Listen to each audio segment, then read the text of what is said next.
Инфантино бе плътно до президента Тръмп.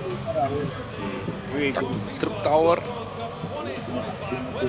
И така, сега двамата ще връчат заедно и трофея, тежащ близо 4 кг, който е гравирано името и на победителят Челси.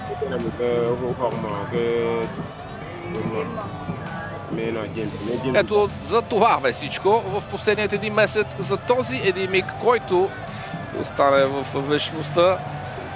Челси вдига трофея на световното клубно първенство. Това е световният първенец.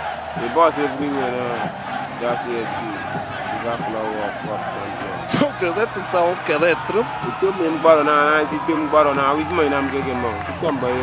Правената радост на футболистите заразява всички. Съвсем нормално, това са чисти емоции. Много, много хубав момент.